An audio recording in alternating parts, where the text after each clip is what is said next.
Assalamualaikum warahmatullahi wabarakatuh. Selamat malam.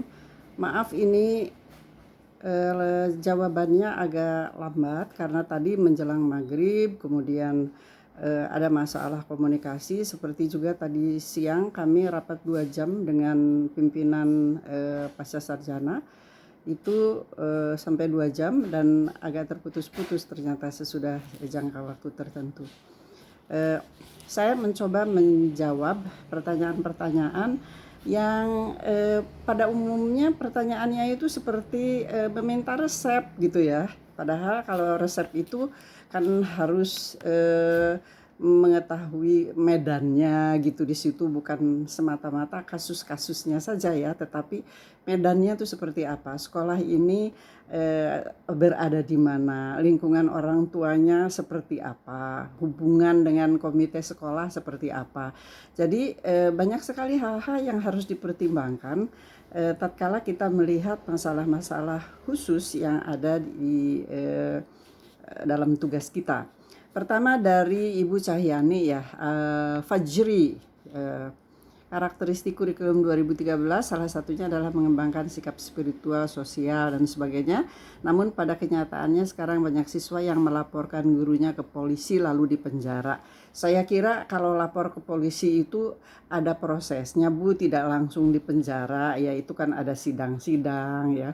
Lalu tidak boleh guru itu lalu polisi langsung memenjarakan. Saya kira itu tidak benar ya, tidak benar kalau yang seperti itu. Dan kita mempunyai forum komite sekolah, kemudian juga ada asosiasi guru, apakah itu PGRI, apakah itu persatuan guru yang lain, yang di dalamnya ada biro hukumnya, ada biro hukumnya di situ. Jadi ibu juga harus akrab dengan organisasi-organisasi seperti itu. Kemudian yang nomor 2, Ibu Firsia Anggraini ya. Tentu ya melalui proses panjang ya, komunikasi menjadi sangat penting dan itu tidak mudah. Saya paham itu tidak mudah. Saya punya pengalaman ketika saya dulu mengajar di tahunnya sudah lama, saya usianya sudah 80 ya Bu ya, 80 lebih malahan. Ketika mengajar di sekolah dasar kelas 1 ya, itu ada bahkan di TK besar ya, ada yang namanya finger painting. Finger painting itu melatih bagaimana kepekaan anak terhadap bahan-bahan untuk melukis ya. Jadi finger painting itu tidak begitu difahami oleh orang tua dan kami itu disebut mengajari sesuatu yang jorok begitu ya.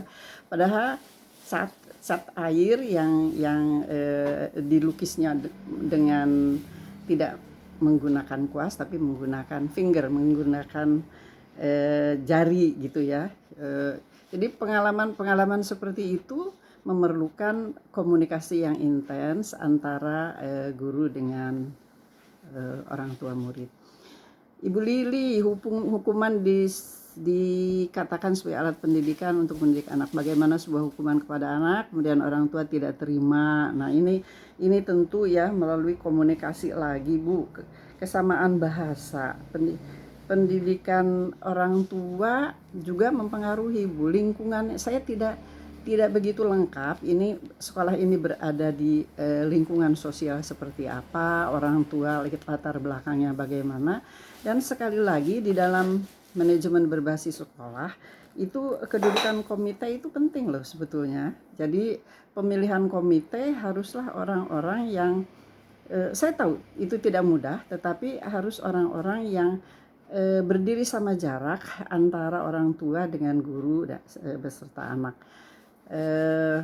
Saya kira kepala sekolah, kemudian dinas dan sebagainya itu juga perlu ada pertemuan-pertemuan rutin yang menyamakan persepsi tentang bagaimana sih pendidikan yang baik itu, karena hukuman juga sebetulnya merupakan hak dari seorang guru.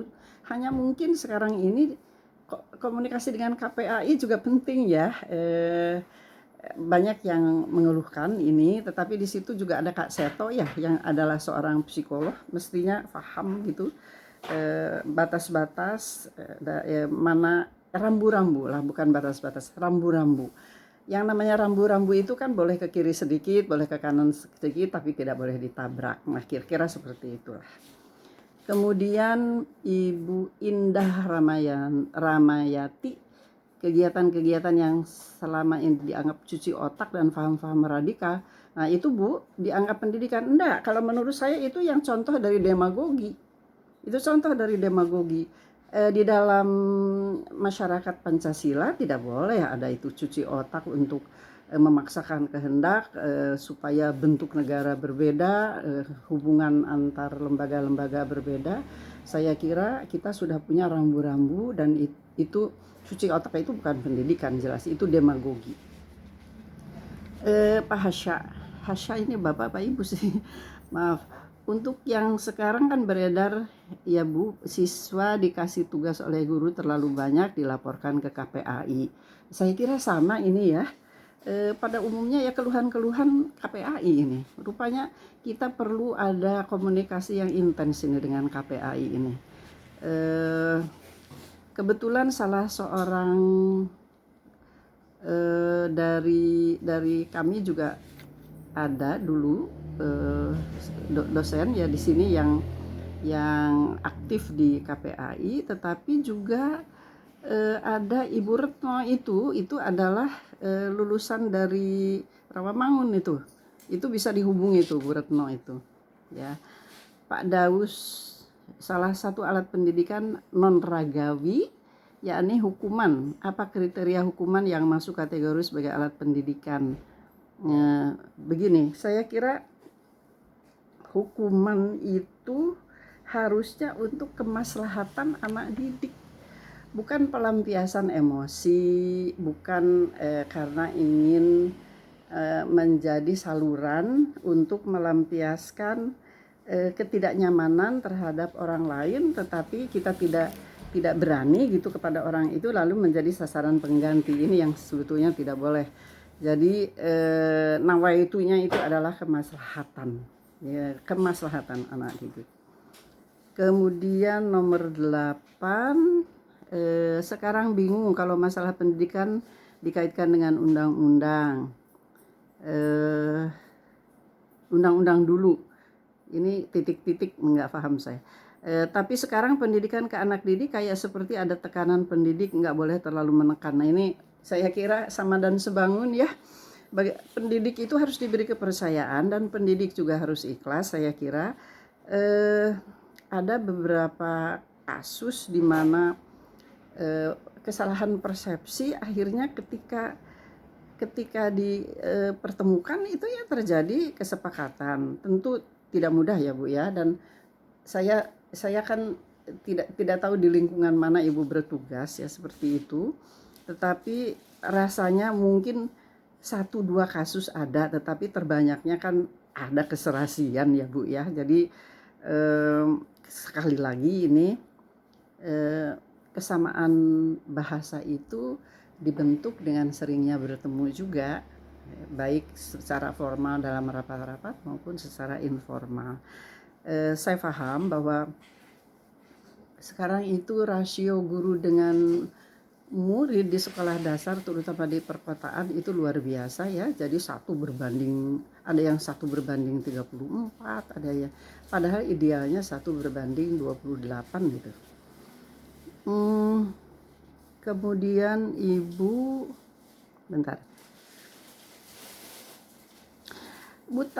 Tami ya, Ibu Tami Purwanto di sini. Pengertian mengenai subjek ya. Pengertian saya berarti kurang berperan penting katanya sebagai subjek. Justru penting sekali Bu. Kalau tidak penting tuh yang objek pendidikan. Jadi kalau siswa dianggap sebagai subjek itu justru meninggikan status dari anak itu, dari anak didik kita. Jadi ketika kita membantu subjek pendidikan untuk berkembang itu Berbeda dengan ketika dia dianggap sebagai objek. Justru subjek itu penting, jangan disebut objek. Karena dari beberapa tulisan dan yang kemarin saya terima juga ada yang dinamakan objek pendidikan adalah anak, itu keliru. Nggak ada objek pendidikan itu anak, kasihan dong kalau dijadikan objek. Objek itu kan menderita kalau di dalam tata bahasa kita.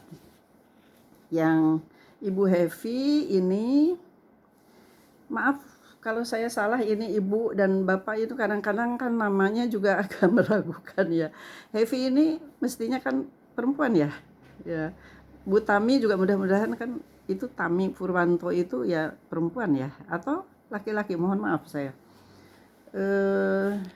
Ibu Hevi, treatment apa saja yang dapat memenuhi kodrat kita sebagai pendidik selain ikut pelatihan? Selain ikut pelatihan diklat agar kita lebih profesional. Saya kira belajar terus-menerus, Pak. Itu belajar terus-menerus, menyimak terus-menerus, dan berkomunikasi dengan anak. Ada satu pengalaman ya di Rawamangun, ini di sekolah dasar Rawamangun ketika saya masih aktif di sana. Ada seorang anak yang kelas 3 tiba-tiba mogok belajar. Bukan hanya mogok belajar, mogok bicara. Sampai gurunya kebingungan ya. Ketika ditelusur ternyata ayahnya itu seorang petinggi di sebuah unit kerja, begitulah ya, yang begitu sibuk sehingga kalau pulang itu tidak sempat berkomunikasi dengan anaknya. Nah ini kok protes di rumah itu diteruskan ke sekolah. Dia tidak mau membaca, tidak mau berbicara, kalau sama sekali mogok yang namanya mengeluarkan suara gitu ya, alias berbicara. Nah sesudah diadakan pendekatan, berkunjunglah ke rumah anak ini, diketahui ada akar masalahnya seperti itu. Lalu saran kepada keluarga itu ya apa boleh buat ya, harus lebih komunikatif dengan anaknya, saya kira itu. Kemudian ini yang ke-11 Paula ya. Nah, anak pendiam yang kalau diajak bicara juga gemetar sehingga komunikasi tidak terbangun sampai dia akan lulus. Berarti ini ibu guru kelas 6 ya. Guru kelas 6 berarti sudah, seandainya di kelas 6 itu 1 tahun bergaul dengan dia, rasanya ibu tiba saatnya jangan terlalu terlambat minta bantuan dari psikolog klinis ini seperti ini ya. Jadi ada, kalau di Amerika itu ada yang dinamakan psikolog untuk sekolah, itu namanya school psychologist ya. Kita tidak punya seperti itu, tetapi kita bisa minta tolong kepada psikolog. Kemudian ini agak serius tentu saja Bu ya, karena sampai tidak bisa berkomunikasi dan akan mempengaruhi prestasi dia di dalam menghadapi ujian tentu saja.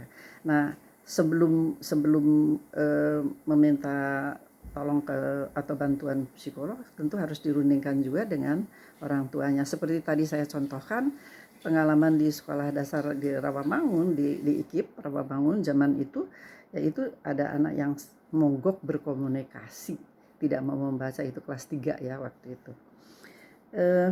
Kemudian Ibu Indriati, alat pendidikan namanya tuntunan demi kebaikan anak, kadang orang tua ikut campur. Ini orang tua lagi ya, jadi kelihatannya kok komunikasi dengan orang tua ini kok jadi masalah besar ya di kita. Ini mungkin patut diteliti ini, mengapa dengan orang tua menjadi masalah. Saya mudah-mudahan ini kasus-kasus saja, tetapi bukan yang terbanyak ya. Meskipun demikian saya sangat hargai kasus-kasus ini juga harus kita pahami dari segi keilmuan pendidikan ya, bahwa di dalam pendidikan perlu komunikasi, bahwa di dalam pendidikan perlu ada model ya atau contoh gitu, dan di atas semua kita juga tidak bisa bekerja sendiri. Saya kira ada keahlian-keahlian lain yang perlu kita konsultasi. Saya kira seperti itu sementara. Terima kasih untuk pertanyaan-pertanyaannya. Kita akan berdiskusi lagi untuk topik-topik yang akan datang. Ini adalah kuliah kedua sesudah prioritas. Kita anggap prioritas itu adalah kuliah yang pertama.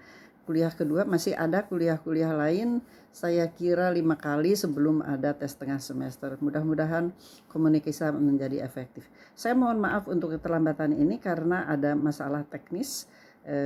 Tadi juga siang pada waktu rapat dengan SPS ya, dengan Pak Direktur, kita agak terputus-putus juga ternyata itu ada sesudah 45 menit terputus begitu ya, karena ini ada jam, semuanya menggunakan media yang karena kita harus berjarak, tidak boleh ke sekolah, tidak boleh ke tempat kerja, jadi antrinya luar biasa ini untuk upload dan untuk komunikasi ya.